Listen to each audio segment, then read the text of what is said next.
Boa noite, de novo, para quem está aqui, né? São 18 horas e 18 minutos e começamos mais uma celebração ao Senhor, agora não apenas para os que estão aqui, mas também para os que estão nos acompanhando de casa. E que o nosso Senhor Jesus esteja conosco, esteja nos guiando nesses momentos de adoração ao Senhor, nesses momentos de busca pela direção de Deus na sua palavra.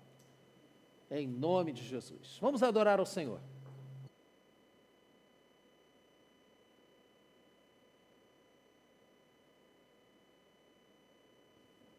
Boa noite, irmãos. Eu quero convidar a se colocar em pé para a gente iniciar o nosso ensaio do Coral Celestial, amém? Querido Deus, nós estamos aqui alegres, Pai, reunidos na Tua presença, para Te render louvores, Senhor, e reconhecer que Tu és o Deus grandioso, maravilhoso, poderoso. Senhor, nós confiamos plenamente em Ti, na Tua fidelidade, no Teu poder. Por isso, Senhor, nós declaramos, Senhor, e nós clamamos: reina, Pai, reina sobre as nossas vidas, reina sobre esse lugar, reina sobre cada casa, cada irmão que está assistindo de casa. Nós clamamos a Ti, Senhor, e agora nós vamos clamar através de um louvor que diz exatamente isso. Senhor, reina, reina sobre as nossas vidas, sobre os nossos sonhos, porque nós confiamos em Ti.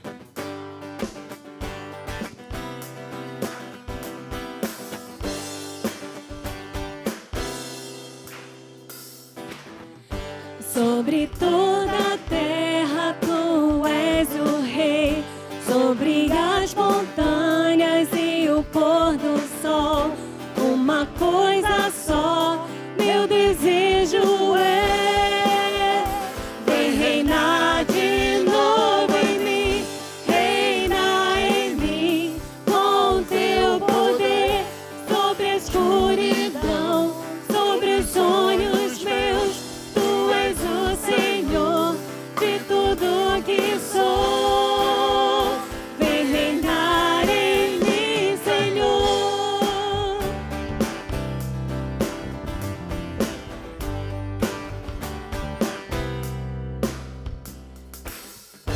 Sobre o meu pensar, tudo que eu falar, faz-me refletir a beleza que há em Ti. Tu és para mim mais que tudo aqui. Vem reinar de novo em mim, reina em mim, com Teu poder, sobre a escuridão, sobre os sonhos meus. Tu és o Senhor de tudo que sou. Vem reinar em mim, Senhor.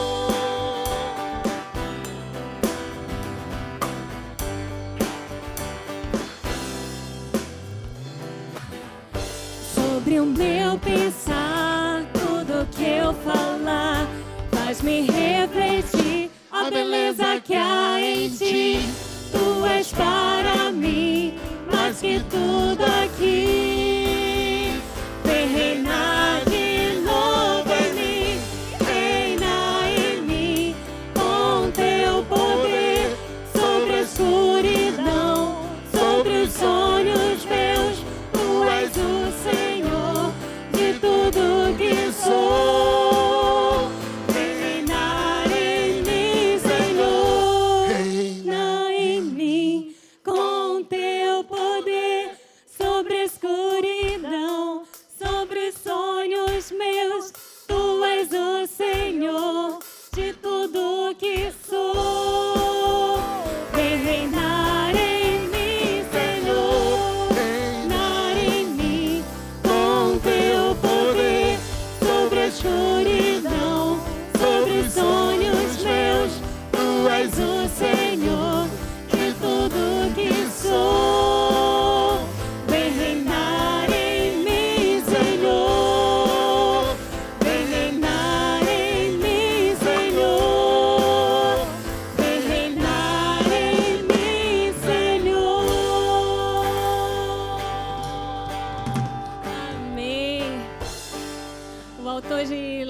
corações fala: eu quero trazer à memória aquilo que me traz esperança.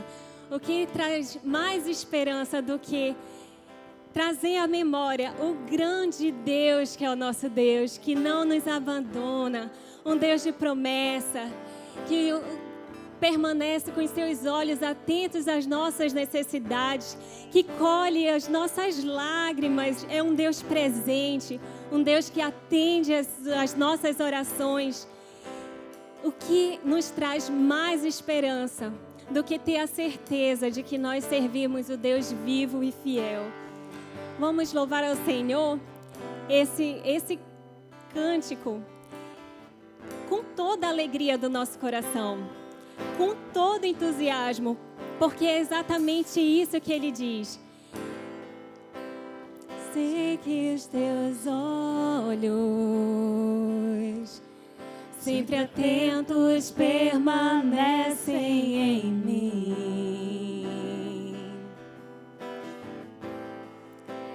e os teus ouvidos estão sensíveis para ouvir meu clamor. Posso até chorar, mas a alegria vem de manhã. És Deus de perto e não de longe, nunca mudastes, tu és fiel.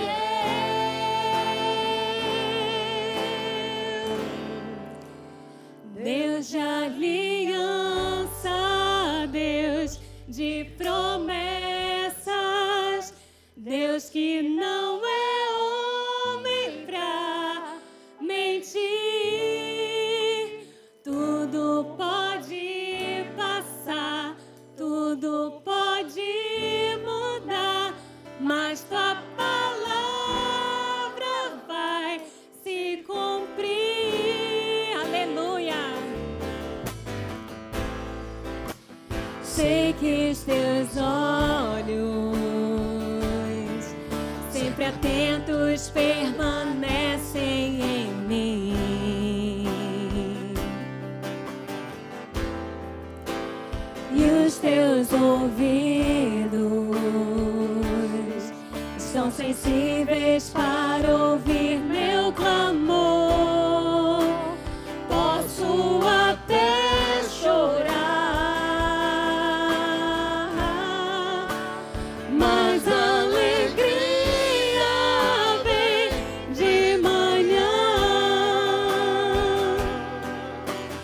És Deus de perto e não de longe, nunca mudastes, tu és fiel.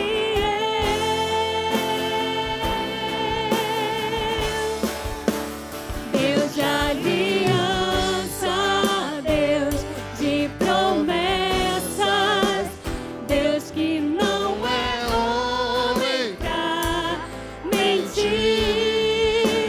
Tudo pode passar, tudo pode mudar, mas tua palavra vai se cumprir. Posso enfrentar o que for, eu sei quem luta por mim. Seus planos não podem ser frustrados.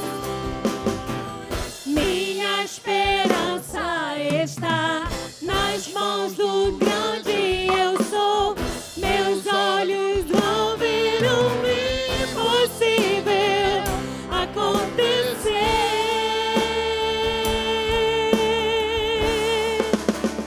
Deus de aliança, Deus de promessas, Deus que não é homem pra mentir.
um refúgio na tempestade,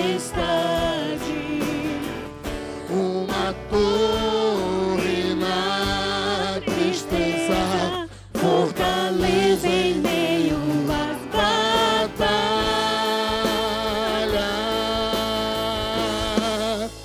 Ele vem pra te salvar. Ele vem para te salvar. Diga ao cansado, o teu Senhor virá. Ele vem para te salvar. Ele vem para te salvar. Ele vem para te salvar. Contemplar o Senhor e te levantarás. Ele vem para te salvar. Contemplar o Senhor e te levantarás. Ele vem para te salvar. Aleluia. Aleluia.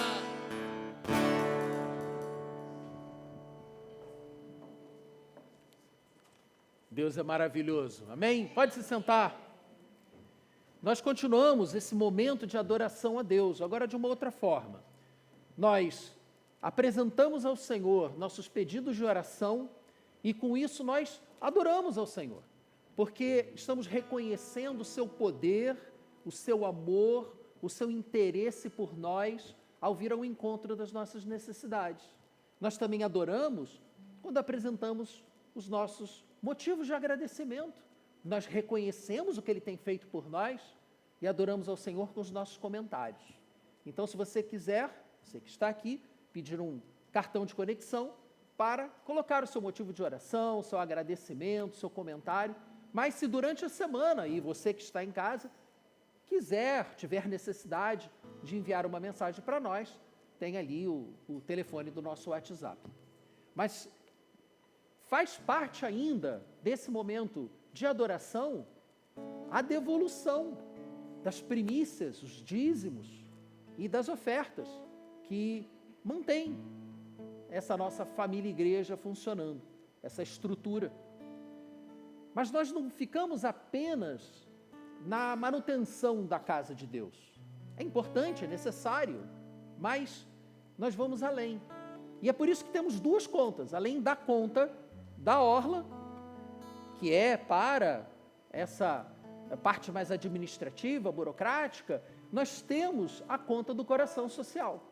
Uma conta diferente, para uma função diferente. A cada mês, escolhemos uma instituição parceira para ser abençoada com a generosidade dos nossos irmãos e irmãs. Este mês, nós estamos ajudando os nossos irmãos lá de Belfor Roxo, porque, como deve ser do conhecimento de todos, no início do mês tivemos uma inundação lá na região da Baixada, né, chuvas torrenciais, rios não dragados, não drenados, e aí com isso as águas subiram, e muitos dos nossos irmãos lá da PIB de Belfor Roxo perderam tudo ou quase tudo que tinham. Já enviamos R$1.000 para eles, que recebemos logo na primeira semana, e nessas duas últimas semanas recebemos mais R$400 que juntaremos com o que recebermos hoje, nessa conta específica do Coração Social, e enviaremos para eles, para ajudar os nossos irmãos nessa reconstrução de suas vidas. Então, nesse momento, vamos ainda louvar ao Senhor, adorar ao Senhor com um cântico, enquanto você que está aqui, você que está em casa, preenche o seu motivo de oração ou envia a sua oferta, e então vamos orar.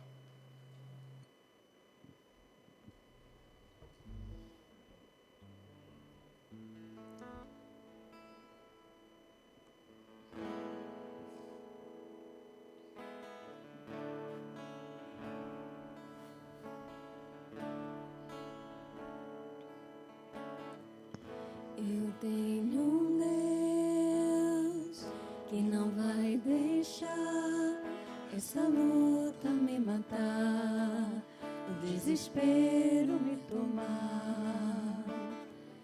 Por mais pressão que seja a situação, o controle está na palma de suas mãos. Eu tenho um Deus que não vai deixar essa luta me matar, o desespero me tomar. Por mais pressão que seja a situação, o controle está na palma de suas mãos. O choro dura uma noite, mas a alegria, ela vem pela manhã. Eu creio, eu creio. O choro dura uma noite, mas a alegria, ela vem pela manhã. Eu creio, eu creio. Ainda que a figueira não floresça e não haja fruto na vide e o produto da oliveira minta, todavia me alegrarei, todavia me alegrarei, todavia me alegrarei.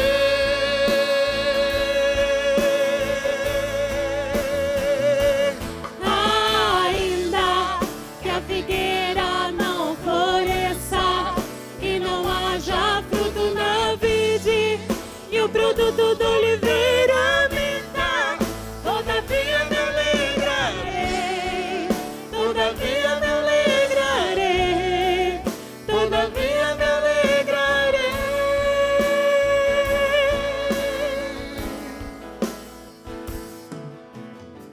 O choro dura Uma noite, mas a alegria, ela vem pela manhã.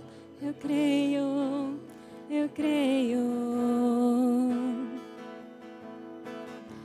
Choro dura uma noite, mas a alegria, ela vem pela manhã. Eu creio, eu creio. Ainda que a figueira não floresça e não haja fruto na vide e o produto da oliveira minta, todavia me alegrarei, todavia me alegrarei, todavia me alegrarei.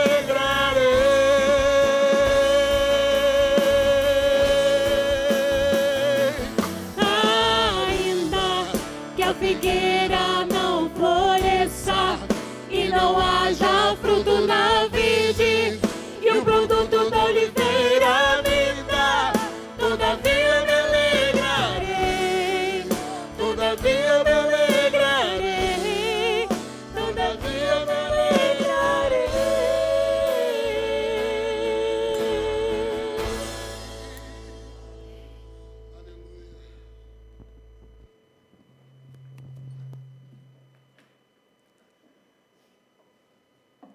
Fique de pé, estenda as mãos aqui para frente, para que possamos interceder juntos por esses pedidos.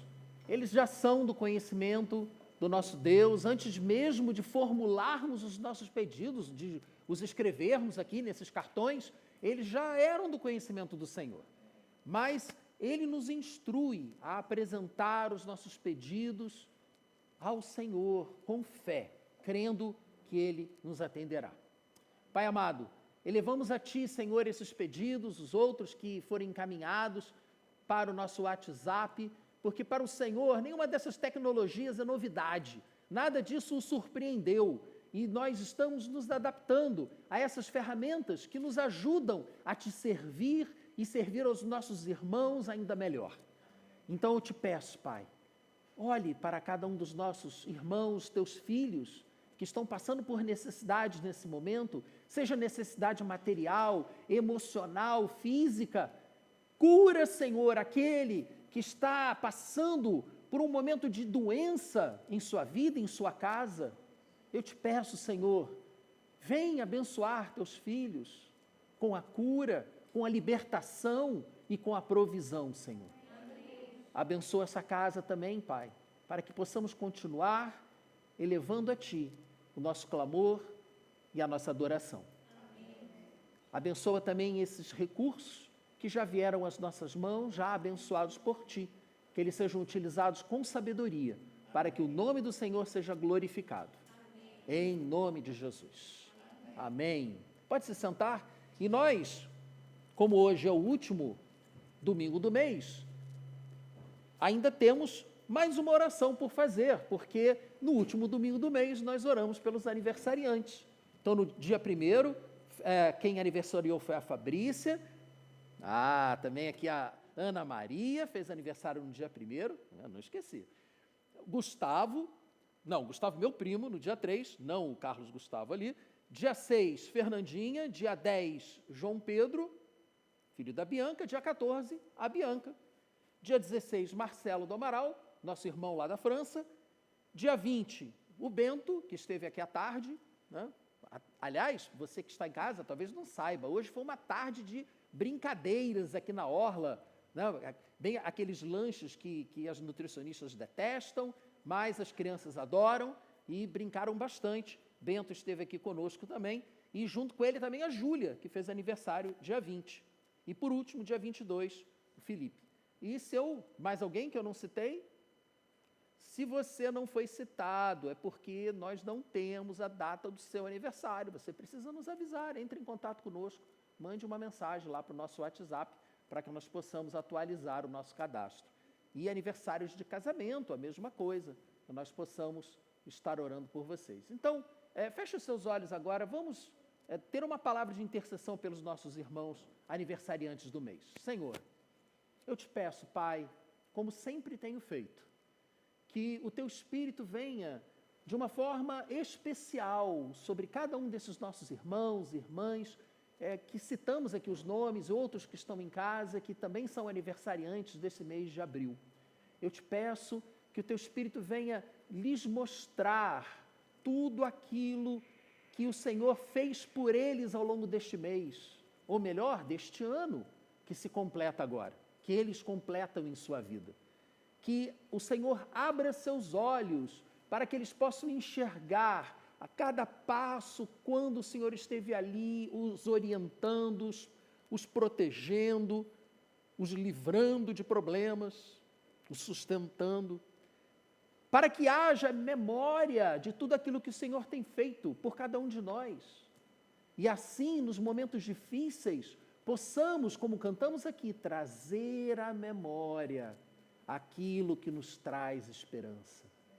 Sim, meu Pai, mas eu também te peço, por esses aniversariantes, que eles aproveitem esse momento de mudança em suas vidas, esse marco em suas vidas, quando eles completam mais um ano, que eles olhem para frente, com o apoio do Teu Espírito, com a orientação e direção do Teu Espírito, para que possam perceber os próximos passos que eles devem dar, segundo a Tua vontade, Senhor.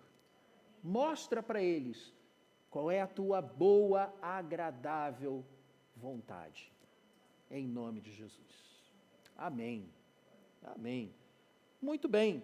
E eu peço então que você abra a sua Bíblia no primeiro livro de Samuel. 1 Samuel, porque nós estamos começando uma nova série de mensagens baseadas na vida de Davi. Davi, o homem segundo o coração de Deus. Essa afirmação, por exemplo, está em 1 Samuel 13:14, em que vemos Samuel dizendo para Saul que o Senhor procurou um homem segundo o seu coração e o designou líder do seu povo. Mas por que Davi? Porque Davi é essa figura assim tão impactante. Ele não foi o primeiro rei de Israel. O primeiro rei foi Saul, de quem falaremos hoje. Ele sequer foi o maior rei de Israel. Eu sei, há controvérsias, há quem acha que foi.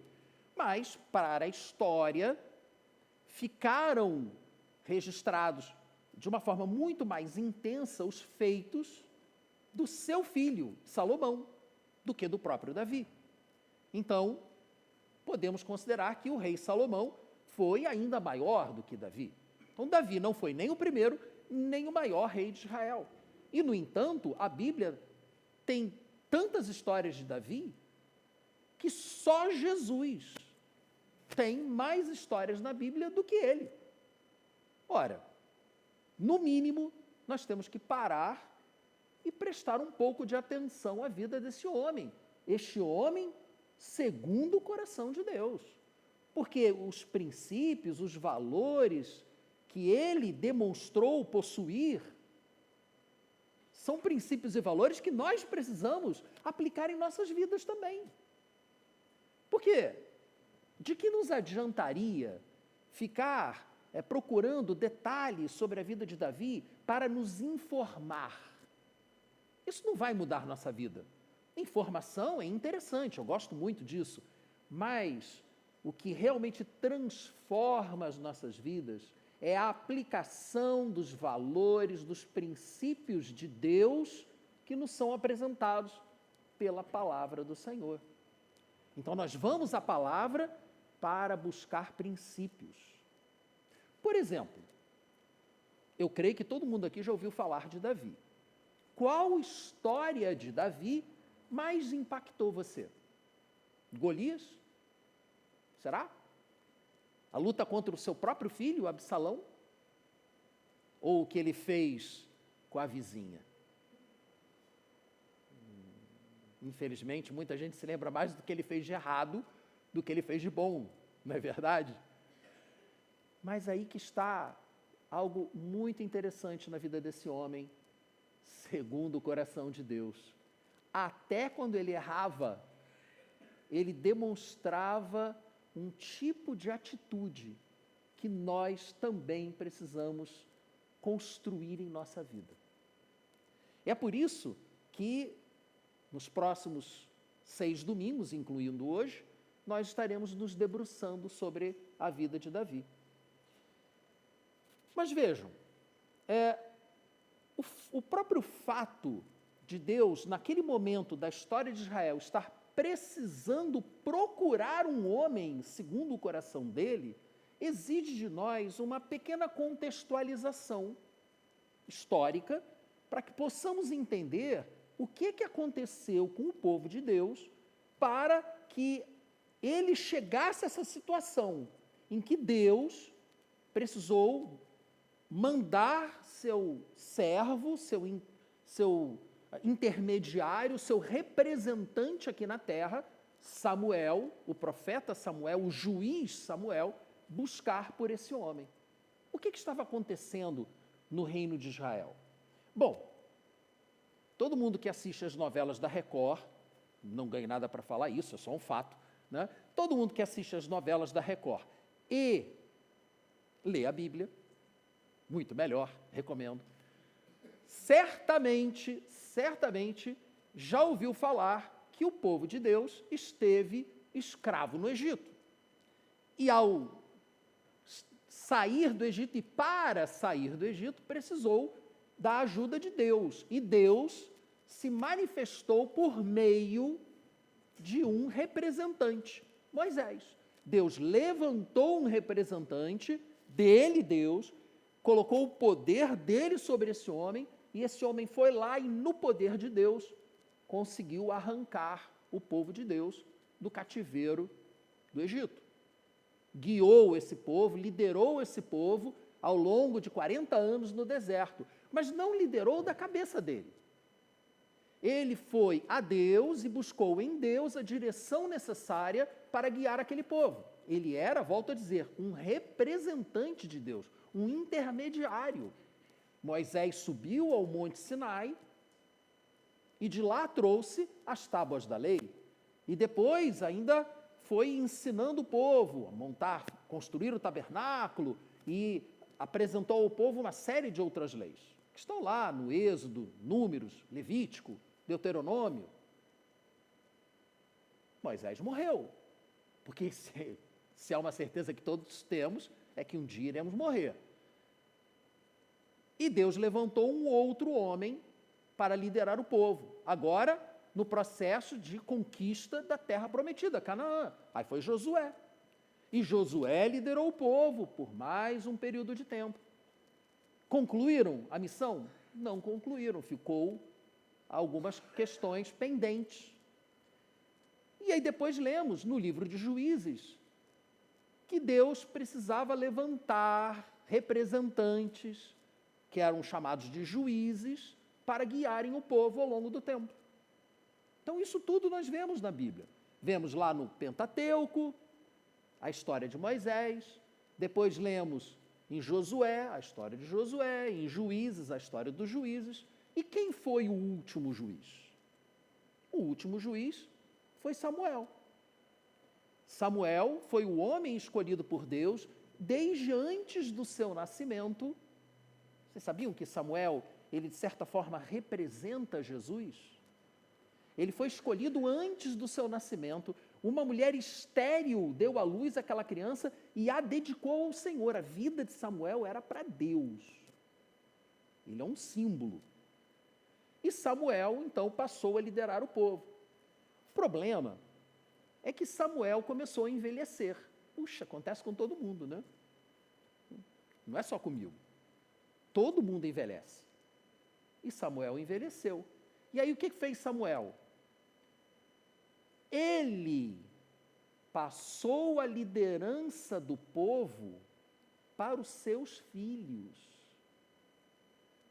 ao invés de passar para um representante escolhido por Deus. Aí a coisa começou a não dar certo. Vejam, o que nós veremos hoje é, dentro dessa contextualização, a história do primeiro rei de Israel. Porque ao olharmos para a história de Saul e a forma como Saul se relacionou com o poder que ele recebeu, nós poderemos buscar identificações com ele. Para que, a partir dessa base, ao olharmos para a vida de Davi, nós possamos comparar. Numa situação tal, Davi agiu desse jeito. Como é que tinha agido Saul? Saul, como veremos, foi uma escolha humana para resolver o problema causado pelos filhos de Samuel. Mas será que foi uma boa escolha? É óbvio que não.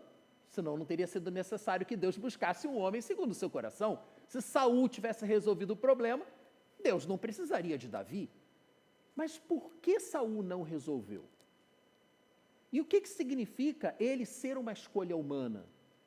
De que maneira isso nos influencia você, na sua vida, nas suas escolhas? E é por isso, então, para olharmos para a vida de Davi, a partir inicialmente da vida de Saul, é que eu peço que você finalmente abra a sua Bíblia, né, como eu pedi lá em 1 Samuel, no capítulo 8 agora. Agora eu defino onde. O capítulo inteiro é devotado a este único tema: Israel pede um rei.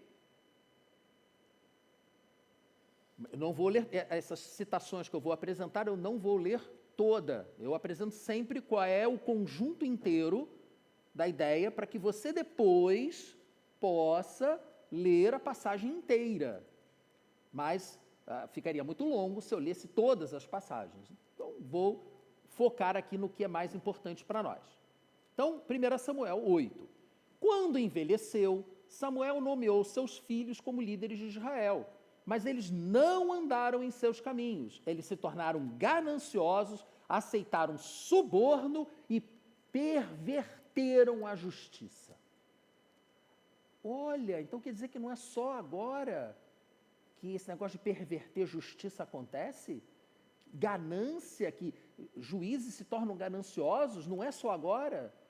Não, gente. O ser humano é o mesmo. Nada mudou. A natureza humana é a mesma.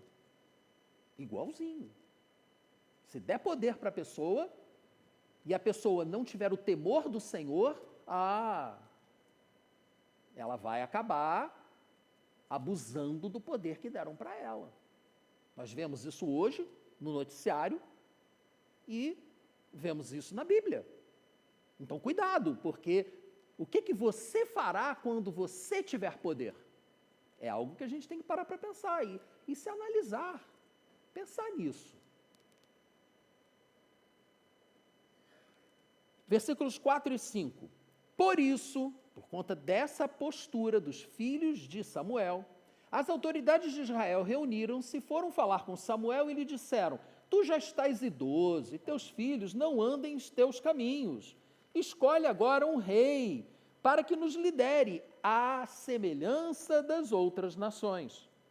E isso desagradou a Samuel, que orou ao Senhor, e o Senhor lhe respondeu: atenda a tudo que o povo está lhe pedindo. Não foi a você que eles rejeitaram, foi a mim que eles rejeitaram como rei. Assim como fizeram comigo desde o dia em que os tirei do Egito até hoje, abandonando-me e prestando culto a outros deuses, também estão fazendo com você. Sim, o povo pedir um rei segundo os seus vizinhos, os povos vizinhos, era idolatria, era um afastamento do Senhor. Mas por que idolatria?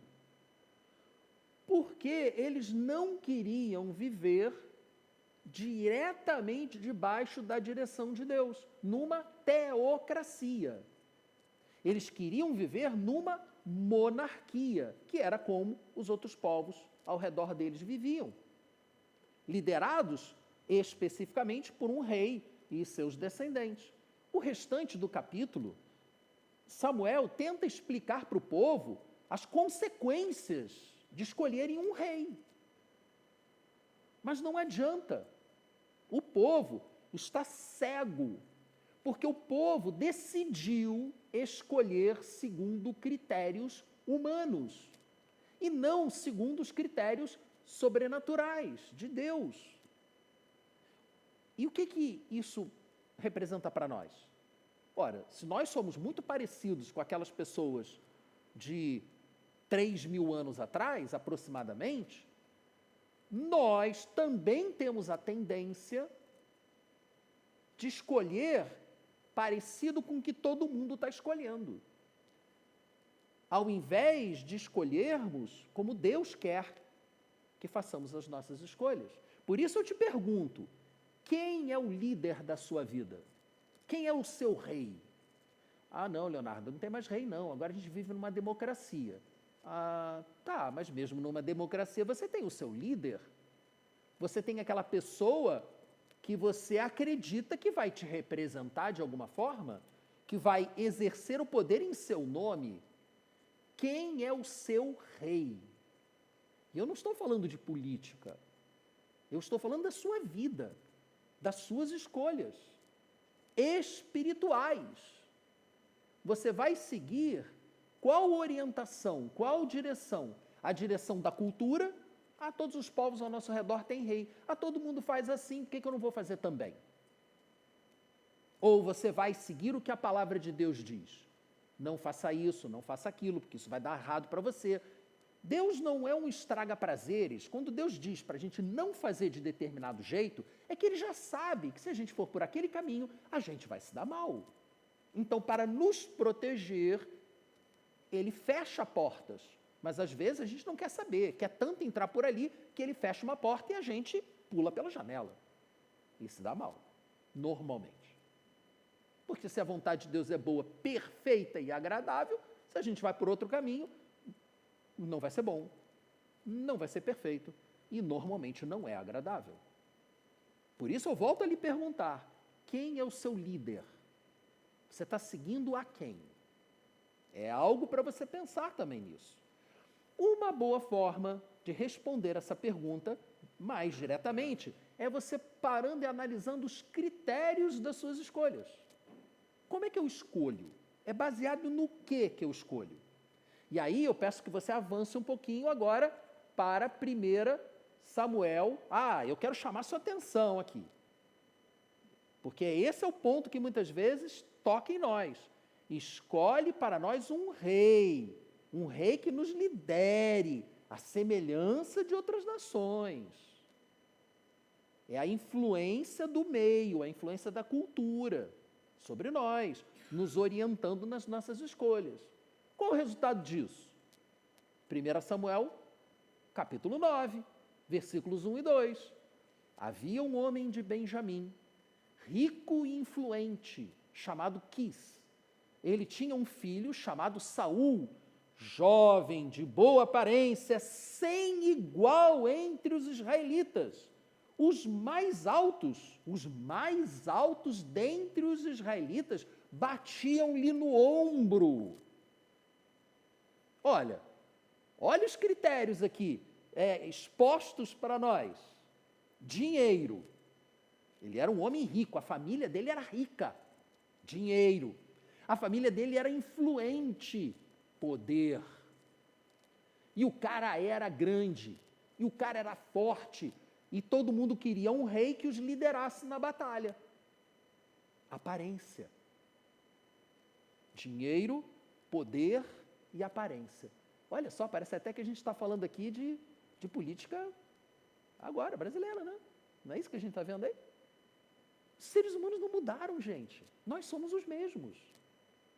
De manhã até citei uma música, né, do Belchior, né? Apesar de tudo o que fizemos, ainda somos os mesmos e fazemos as mesmas coisas que os nossos pais, alguma coisa assim. A gente não muda, o ser humano não muda. O ser humano só é capaz de ser transformado se caminhar com o Senhor. Aí ele para de frutificar da sua carne, da sua natureza humana, e começa a frutificar do Espírito. Mas se você se desconectar da videira, lamento dizer, você vai voltar a frutificar da carne. É a seiva que permite que a gente frutifique do Espírito. Se a seiva é o Espírito, a gente frutifica do Espírito. Se a seiva é a carne, é o sangue, é a natureza humana, a gente vai frutificar da carne. Então, esses mesmos seres humanos aqui, nós, somos muito parecidos com eles. Dinheiro, poder e aparência. Esses são os critérios do mundo. E quais são os critérios de Deus? Antes de voltarmos a Samuel. Olha, quem apresenta os critérios de Deus para nós é a palavra. E Paulo, na sua carta aos Coríntios, logo no capítulo 1, ele, ao começar a sua carta para aqueles seus filhos na fé, ele fala justamente da sabedoria e do poder de Deus que são encontrados em Cristo. Cristo, a sabedoria e o poder de Deus.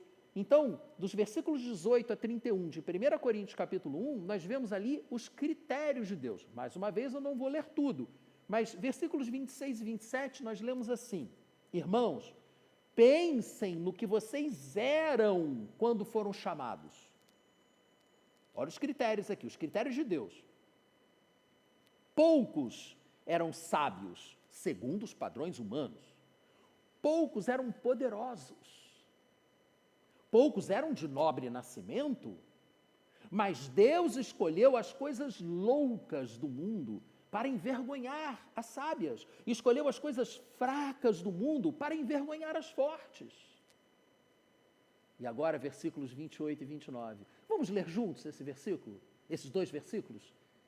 Ele escolheu as coisas insignificantes do mundo, as desprezadas, as que nada são, para reduzir a nada as que são, para que ninguém se vanglorie.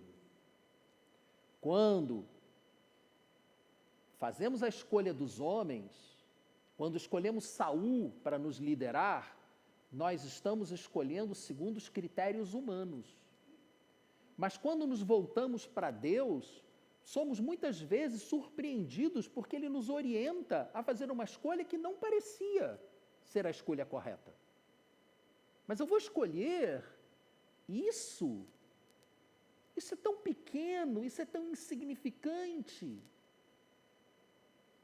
Mas o próprio Paulo, uma vez, reclamando com Deus, ele estava reclamando.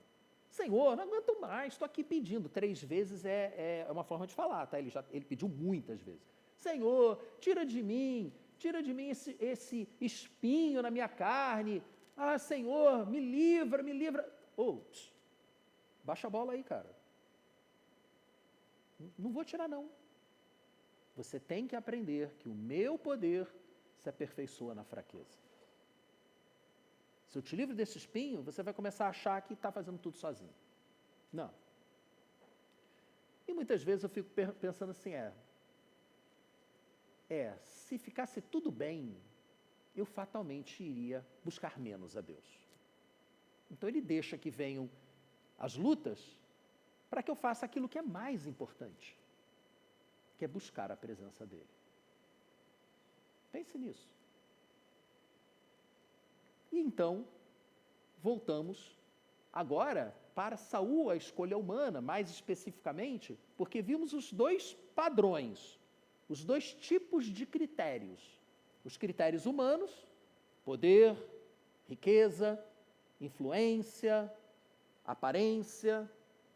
E vimos que Paulo nos mostrou claramente que os critérios de Deus são invertidos, são loucos, aparentemente, né? São aparentemente loucos. Aos olhos humanos, são loucura total. Como é que a gente vai seguir um rei que se deixou matar? Na lógica humana, a gente quer seguir um rei vitorioso, que sai com a sua espada gigantesca cortando todo mundo, exatamente como era Saul. Nós queremos um Deus guerreiro. Nós não queremos um Deus sofredor. A natureza humana pede isso. Aqui, alguém que nos defenda. Como se nunca tivéssemos ouvido falar que se Jesus não morresse por nós, não pagasse o preço, e como vimos na série passada de mensagens, não nos redimisse, nós jamais poderíamos nos aproximar de Deus. Mas a natureza humana é terrível, ela não morre. Paulo dizia, desventurado homem que sou, quem me livrará do corpo dessa morte?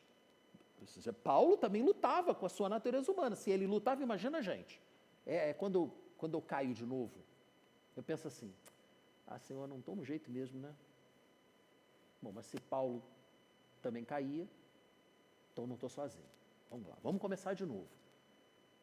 E toda vez que você cair, lembre-se, não apenas do exemplo de Paulo, mas também da primeira carta de João, logo no capítulo 1, em que ele diz que se você diz que não tem pecado, você está mentindo. Todo mundo peca. A diferença é qual a nossa reação ao pecado quando formos confrontados. E é exatamente isso que podemos ver na vida de Saul. E quando depois, lá na frente, vermos como Davi reagiu ao ser confrontado com o seu pecado, a gente vai poder fazer a comparação, que foi o que eu disse lá no início. Por isso que a gente apresenta as duas, para que uma possa ser comparada com a outra.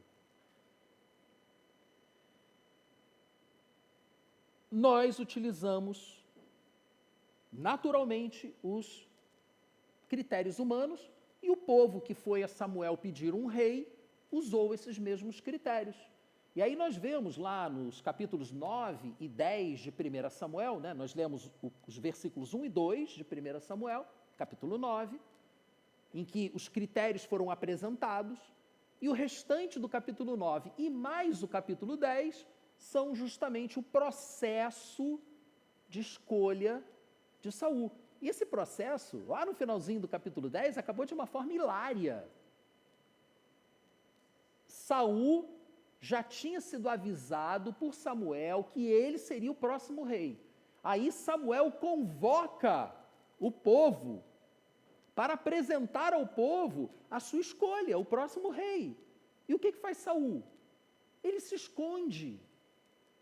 Então Samuel vai lá e, gente, eis aqui o seu rei. Ué, cadê o cara?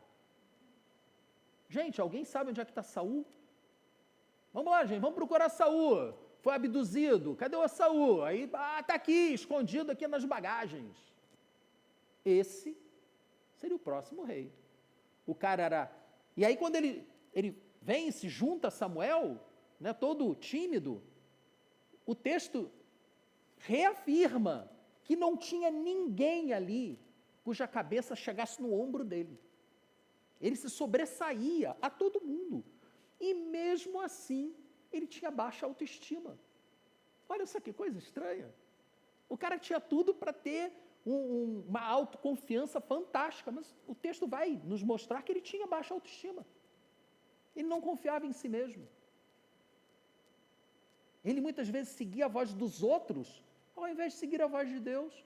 E isso foi o fim dele. E isso pode ser o seu fim, se você não aprender a construir a sua identidade com Deus, como Davi soube construir. Davi sabia quem ele era. Saul tinha dúvidas, o que levou a fazer escolhas ruins, escolhas humanas. Ele foi uma escolha humana e ele fazia escolhas humanas, como nós fazemos, e sofria por causa disso. Então, depois de finalmente ser escolhido, não foi uma escolha unânime. Muita gente viu aquele cara, apesar de grande, rico, poderoso, mas tímido. Muita gente achou que aquele cara não ia ser um bom líder, guerreiro. Mas aí, os capítulos 11, 12, 13, 14, mostram que Samuel foi orientando Saul, Samuel se apegou por ele, acabou virando o filho que os dois filhos dele não prestavam para nada, né? Então, Saul virou uma espécie de filho de Samuel, e Samuel foi cuidando dele, orientando, e ele foi se tornando um grande guerreiro. O texto bíblico vai mostrando que ele vai vencendo todas. Passa um tempo, e Saul já está cheio de si mesmo, muito autoconfiante. E chegamos então à hora do grande teste da vida de Saul. 1 Samuel, capítulo 15. Vocês já viram aqueles filmes de suspense que na hora de traduzirem o título do filme, a pessoa que faz a tradução acaba dando um spoiler, acaba contando o final do filme, né? Tipo um filme de suspense, tem um filme aí da Agatha Christie, né? Morte no Nilo. Aí a morte no Nilo, que coisa estranha. Aí a pessoa traduz assim, o noivo era o culpado. A Sociedade Bíblica deu o título para o capítulo 15 de Samuel, o Senhor rejeita Saul como rei. Ou seja, já contou o que vai acontecer. Você começa a ler o capítulo, já sabe qual vai ser o final. Mas, paciência, é o que está escrito lá, né? Então, nós vemos lá em 1 Samuel, capítulo 15. Eu vou encurtar aqui, né? Contextualizando aqui o momento que está sendo vivido. Samuel já estava bem no finalzinho da vida dele, e então chegou para Saul e lembrou Saul das circunstâncias em que ele tinha sido escolhido. Olha só, que coisa interessante. Saul, você se lembra, não são essas as palavras que estão na Bíblia, tá, gente? Eu estou interpretando. Você se lembra como é que você foi escolhido rei? Você se lembra que foi Deus que me mandou ir até você e derramar sobre você azeite? Você se lembra disso? Lembro. Pois é, esse Deus que foi quem me mandou ungir você como rei, esse Deus está mandando que você castigue os amalequitas, destruindo-os totalmente. Eu não quero que sobre pedra sobre pedra. Não pode sobreviver ninguém. Quando é que a gente vê na Bíblia o mesmo tipo de ordem sendo dada por Deus? Jericó. Igualzinho. Assim que o povo entrou na terra prometida, atravessou o Jordão, entrou na terra prometida, a primeira grande batalha que eles tiveram, Deus deu a ordem de que houvesse uma destruição total. Nada podia sobrar. Só a prostituta Raabe, que protegeu os espias, é que se salvou. E, detalhe, parênteses, é antepassada de Davi, antepassada de Jesus. Olha, a linhagem de Jesus é interessante, né? Fecha parênteses. Mas, da mesma forma que em Jericó a ordem de Deus foi: eu quero holocausto, eu quero destruição total, a ordem dada a Saul foi a mesma. Eu quero os amalequitas totalmente exterminados. O texto bíblico explica por quê, eu não vou entrar no detalhe, mas o que fez Saul diante desse grande teste da vida dele? A partir do versículo 7, de 1 Samuel capítulo 15. E Saul atacou os amalequitas por todo o caminho, desde Avilá até Sur, a leste do Egito. Capturou vivo Agag. Vivo? Mas não era para destruir tudo? Rei dos amalequitas. Mas exterminou o seu povo. Mas Saul e o exército pouparam Agag e o melhor das ovelhas e dos bois, os bezerros gordos e os cordeiros. Mas não era para destruir tudo? Por que pouparam o rei? Por que pouparam o melhor do gado? Pouparam tudo que era bom, mas a tudo que era desprezível e inútil destruíram por completo. Mas Deus tinha dito que aquele holocausto era em homenagem a Ele, Deus. Era um sacrifício total. A destruição para Deus, o holocausto para o Senhor, é uma espécie de oferta. E ao separarem o melhor que havia para eles fizeram como Caim, que não deu o melhor da sua produção para Deus e depois ficou com inveja, com ciúmes de Abel, porque Abel deu o seu melhor e Deus gostou mais de Abel do que de Caim. Percebem os paralelos? Aconteceu a mesma coisa. E eles reservaram para si o que os amalequitas tinham de melhor. E aí vamos para o versículo 10. Então o Senhor falou a Samuel: arrependo-me de ter constituído a Saul rei, pois ele me abandonou e não seguiu as minhas instruções. Aqui cabe mais um parênteses. Vejam, logo em seguida, quando Samuel bate boca com Saul, Samuel diz para Saul que Deus não muda de ideia. Não se arrepende depois que ele fala. Mas aqui está dizendo que ele se arrependeu. Então parece uma incoerência. Na verdade, só parece. É um paradoxo. O que é um paradoxo? É uma aparente incoerência. Onde é que está o paradoxo aqui? Qual o motivo desse paradoxo? É a interpretação humana daquilo que Deus sente.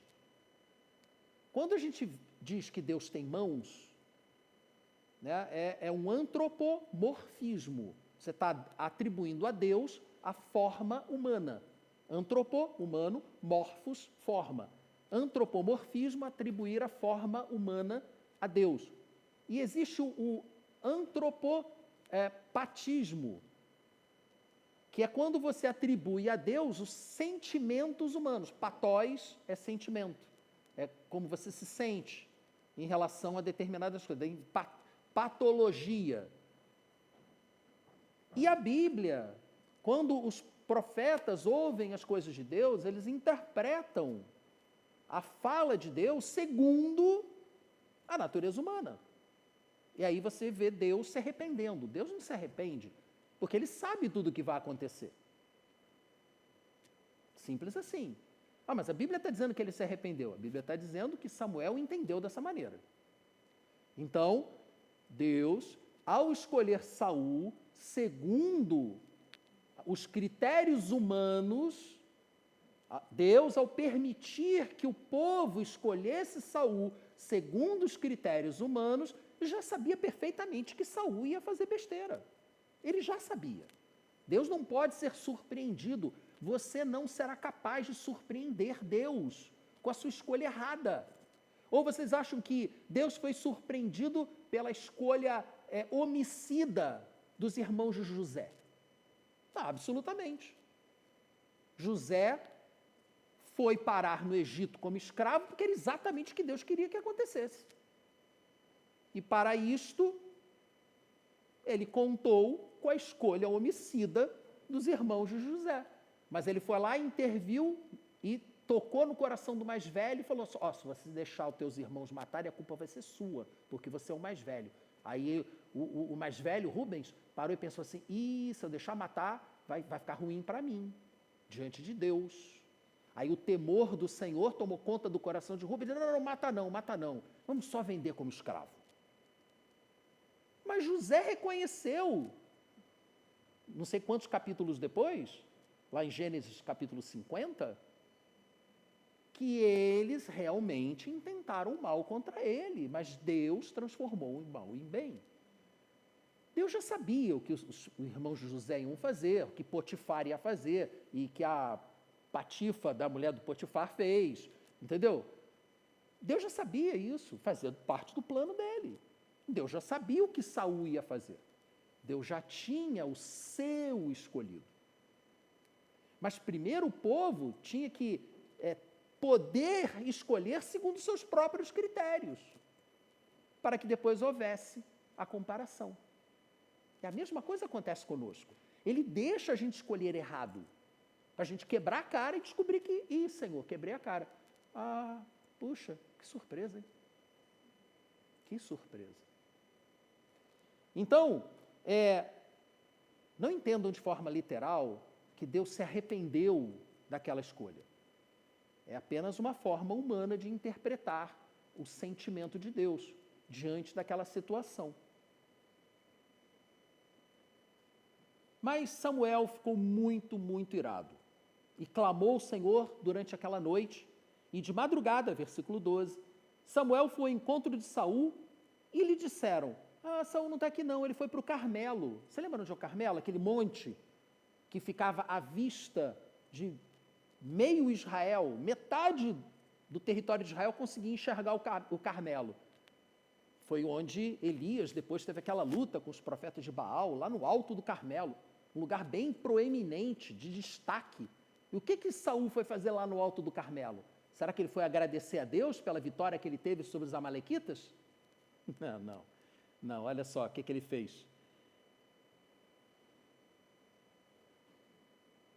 De madrugada, Samuel foi ao encontro de Saul, mas lhe disseram, Saul foi para o Carmelo, onde ergueu um monumento em sua própria honra.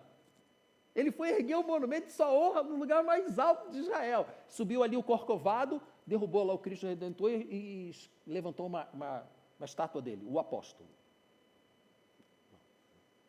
Deixa Jesus lá. Não, o apóstolo. Foi o que Saul fez. Mas já tinha ido embora, já tinha saído de lá. E Saul foi atrás dele, Samuel foi atrás dele. Samuel seguiu Saul até encontrá-lo. Ele já estava em Gilgal. E quando o encontrou, Saul lhe disse. Samuel chegou para Saul, imagino que ele devia estar cansado, já era um velhinho, né? Andando por Israel atrás do pupilo dele, e chegou lá esbaforido, Saul virou para ele e falou assim, o Senhor o abençoe, segui as instruções do Senhor. Como assim, seguir as instruções do Senhor? Ele estava querendo enganar a quem? A quem que Saul achava que estava enganando? Aparentemente, ele só estava enganando a si mesmo.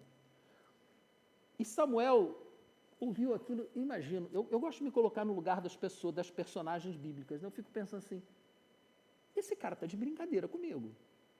Eu estou andando, Deus já me avisou o que ele fez, eu andei metade de Israel atrás dele, para ele chegar para mim, ainda querer que eu o elogie pela lambança que ele fez. Ele só pode estar brincando comigo. E olha que Samuel já estava irritado. O texto diz que ele estava irritado. Aí ele foi irônico. É mesmo, Samuel, ou melhor, Saul? É mesmo? Você fez o que Deus mandou? Está aqui nos versículos 14 e 15. Então, que balido de ovelhas é esse que eu ouço com os meus próprios ouvidos? Olha só, eu já sou velho, eu estou quase surdo, e eu não consigo deixar de ouvir um monte de ovelha gritando aqui por perto. E esse mugido de bois que eu estou ouvindo? O que é isso, Saul? E aí Saul respondeu, foram os soldados, eles é que trouxeram esses despojos dos amalequitas, eles pouparam o melhor das ovelhas e dos bois para sacrificarem ao Senhor, o seu Deus. A culpa não foi minha, não, foram os soldados. Eu, por mim, teria matado tudo, sabe? Porque eu sou reto. Mas os soldados quiseram, eu não posso fazer nada.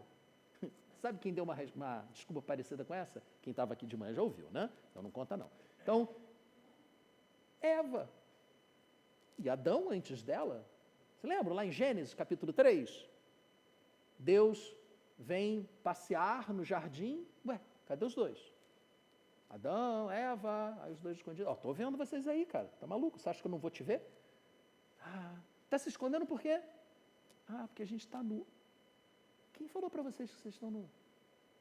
Você comeu do fruto da árvore que eu falei para você não comer. Não é culpa minha, Eva que me deu o fruto. A mulher que o Senhor me deu é que me deu o fruto. Eu não tenho culpa. Sabe aquela história? A culpa é minha, eu coloco ela em quem eu quiser? Mais ou menos isso. Vocês percebem como nós somos muito parecidos com Saul? Mas isso pode ser um problema, né? Porque Saul não era um homem segundo o coração de Deus. Olha o medo que dá. Quando eu percebo essas coisas, eu fico assustado. Porque, gente, eu me identifico muito mais com Saul do que com Davi. Isso não é para o meu desespero, mas isso é para me chamar a atenção, para eu buscar em Deus a capacitação para reagir da forma como Deus quer que eu reaja, e não da forma como todos nós seres humanos reagimos, terceirizando a responsabilidade, que foi o que ele fez. E aí, caminhando para o final dessa demonstração de quem foi a escolha humana, versículo 16 de 1 Samuel 15, Samuel disse a Saul, para de falar, fica quieto, eu lhe direi o que o Senhor me falou esta noite. Respondeu Saul, diga-me, tadinho, não tinha entendido ainda. E Samuel disse, embora, olha como Deus é o maior psicólogo que existe, hein? Embora pequeno aos seus próprios olhos, o cara era tão grande que os mais altos dos israelitas não passavam do ombro dele, mas ele se via como alguém pequeno. Pequeno aos seus próprios olhos. Você não se tornou líder das tribos de Israel? O Senhor o ungiu como rei sobre Israel e o enviou numa missão, ordenando, vai e destrua completamente aquele povo ímpio, os amalequitas, guerreie contra eles até que os tenha eliminado. Por que você não obedeceu ao Senhor? Por que se lançou sobre os despojos e fez o que o Senhor reprova? Por que? Não está escrito aqui. Mas aí eu trago a menção a Jericó. Por que você agiu como Acã? e amaldiçoou todo o povo, como Acã fez, trazendo morte, destruição para o povo perante a cidade de Ai. Você pode ver lá em Josué, capítulo 7. Versículos 20 e 21, disse Saul, mas eu obedeci ao Senhor.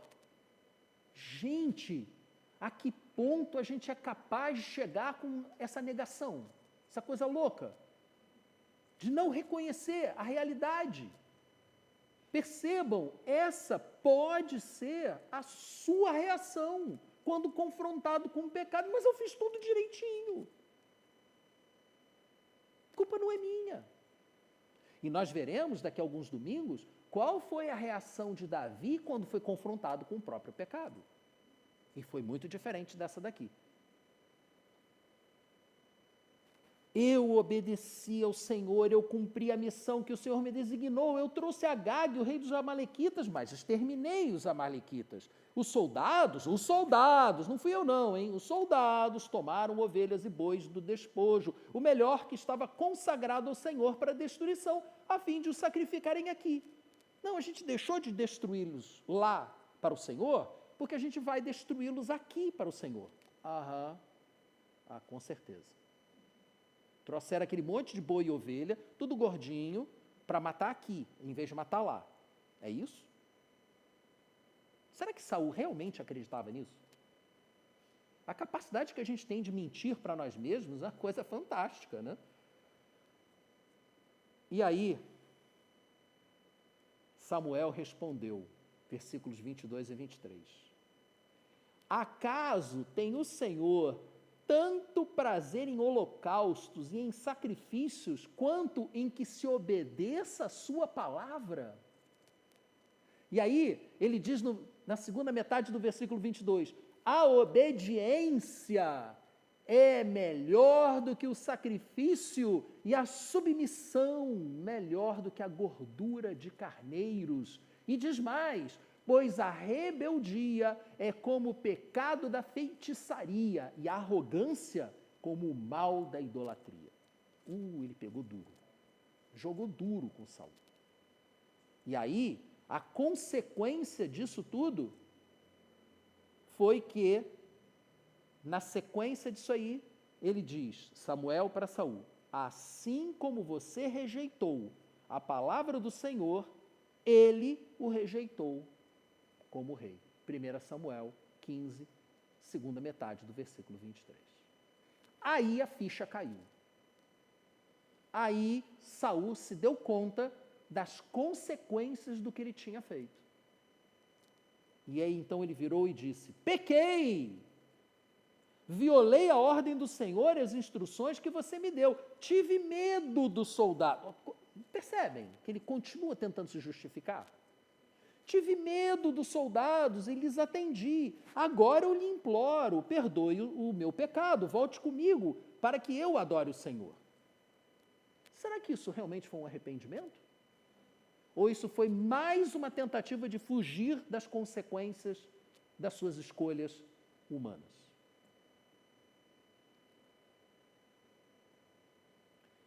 Versículo 26, Samuel, contudo, lhe disse, não voltarei com você. Você rejeitou a palavra do Senhor e o Senhor o rejeitou como rei de Israel. E quando Samuel se virou para sair, Saul agarrou-lhe a barra do manto e o manto se rasgou. E aí naquelas figuras de linguagem, né, que a gente vê muito na Bíblia, principalmente no Antigo Testamento, e Samuel lhe disse, o Senhor rasgou de você hoje o reino de Israel e o entregou a alguém que é melhor do que você. Já era, amigo. Agora não tem mais volta. Só quero abrir Puxa, mas Deus jogou duro, né, com Saul, né? Poxa, na primeira vacilada grande dele, não foi a primeira vez. Não foi a primeira vez. Antes disso, já tinha acontecido, se você for lá em 1 Samuel, você verá que numa das primeiras batalhas de Saul, Samuel mandou Saul esperar com o sacrifício pronto, até que ele, Samuel, chegasse para que ele, Samuel, fizesse o sacrifício. E Saul não esperou. Saul, ele mesmo fez o sacrifício. Aí Samuel chegou e falou, que cheiro de carne queimada é essa? Que cheiro de churrasco é esse? Aí você estava demorando, eu comecei o sacrifício, estou maluco. Tu é rei, não é sacerdote não, o sacerdote sou eu. Tá invadindo o meu território aqui, amigo? E a divisão entre os poderes? Não, você no teu canto, eu no meu. Você é rei, cara, quem taca fogo no bichinho sou eu. Aí, não, me perdoa, porque o povo estava indo embora. Olha, tá vendo como Saul acabava sempre sendo movido pela preocupação dele com os outros? O povo estava indo embora. O Deus ia ficar mal. Bom, como Deus estivesse preocupado em ficar mal, né? Deus não está preocupado com isso. Deus não tem baixa autoestima. Posso garantir isso para você. Nós é que temos. Então não foi a primeira vez. Ele já tinha sido alertado para ele não fazer isso, para ele não desobedecer.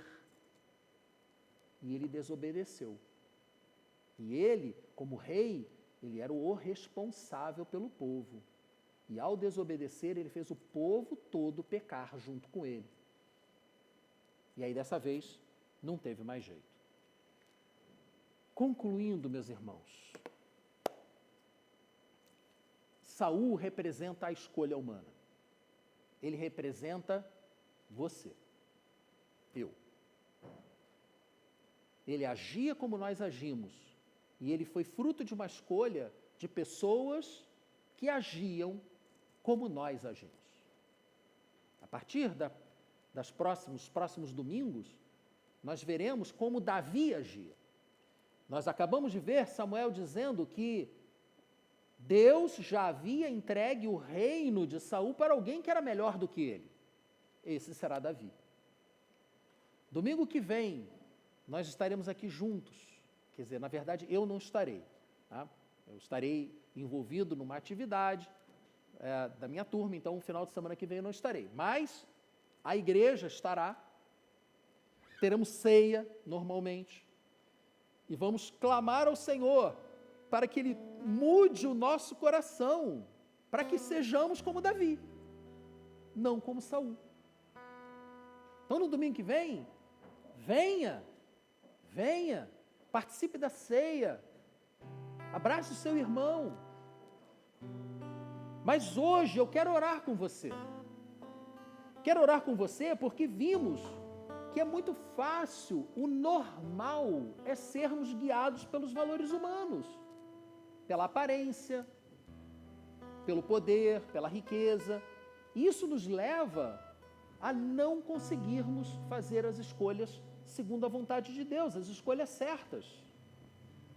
Saul realmente tinha características que o tornavam uma excelente escolha humana. Mas não era a escolha de Deus.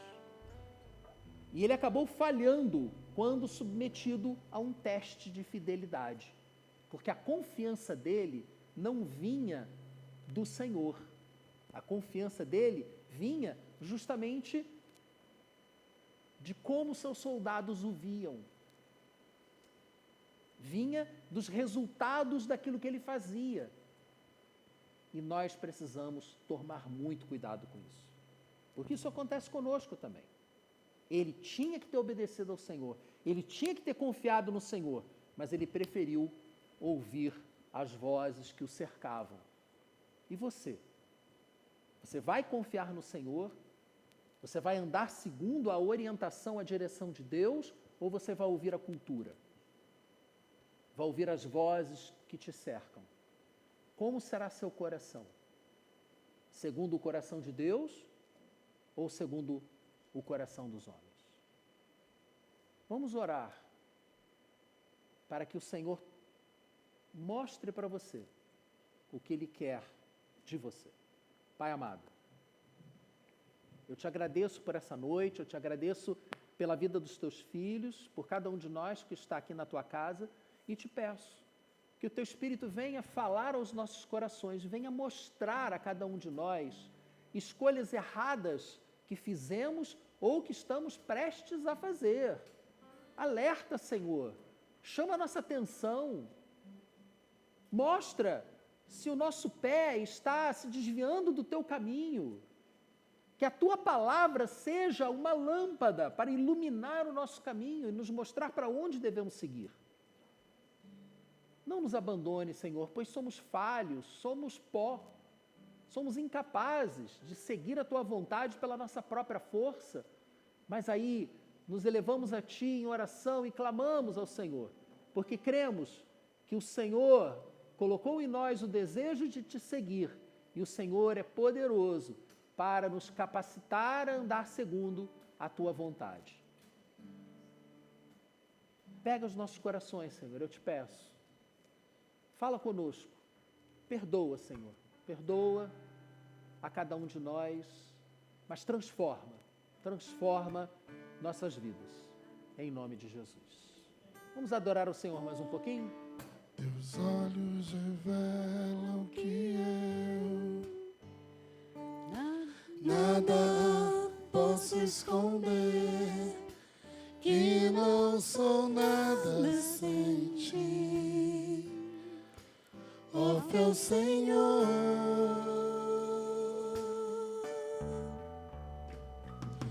Tudo tu sabes de mim, quando sondas meu coração, eis que tudo podes ver bem dentro de mim. Leva minha vida a uma só verdade, pois quando me sondas, nada posso ocultar.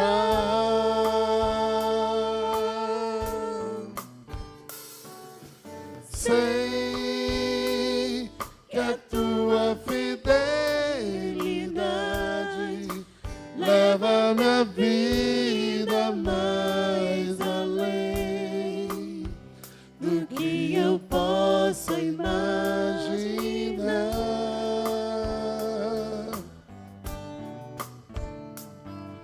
Sei que não posso negar que os teus olhos sobre mim me enchem da tua paz.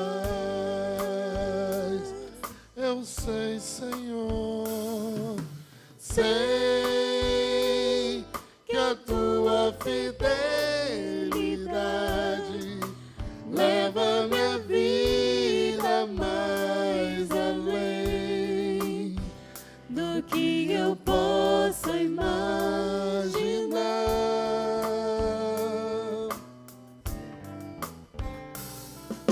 Sei que não posso negar que os teus olhos sobre mim me enchem da tua paz, que os teus olhos sobre mim me enchem da tua paz, que os teus olhos sobre mim me enchem da tua paz. Que o amor de Deus, o nosso Pai, a graça do nosso Senhor Jesus Cristo e a orientação segura do Espírito Santo estejam com todos ao longo dessa semana, em nome de Jesus. Amém. Amém. Tchau para você que está em casa e para você que está aqui conosco. Vamos tomar um cafezinho, beber um mate, aproveitar que o clima está ameno hoje.